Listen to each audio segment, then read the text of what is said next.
there's a couple things you want to look at with plantar fasciitis. One would be, generally, the condition itself is like a shortened fascial state, like on the foot, but usually it includes the calf and up the hamstrings. So at some point you're going to have to stretch that. So it's not difficult to figure out how to do that if you're a yoga teacher.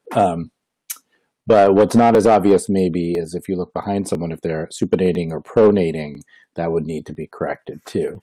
So you'd have to look at, or my advice would be to look at them standing from behind and see if you can get those Achilles tendons to line up straight. If they're not, lift their toes, have them form arches possibly, and sort of figure out how to get their feet back into neutral. So that would be one thing.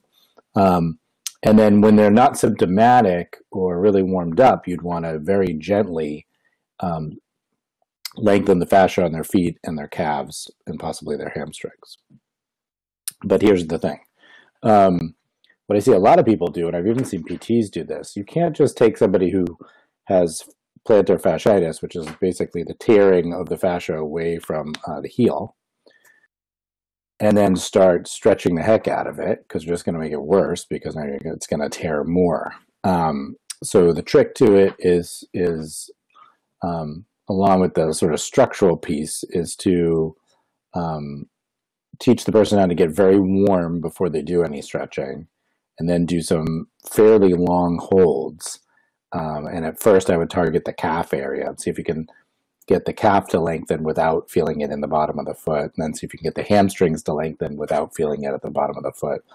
And then the final thing I do would be to, like, let's say, do a more sort of extreme stretch where, you would lift the foot off the ground, balls of the feet off the ground at some point. But that's after they're better. So the mistake I see people making is kind of going for these big stretches, and you see this a lot in athletes, so they're very game to do things usually. So, you get someone into your practice, they're an athlete, and they're like, yeah, I'll just stretch it out. Tell me how to stretch. But you're likely going to do a lot more damage. So what I've seen is people, have plantar fasciitis and get it made much worse by the stretches. So the key is where the person feels it.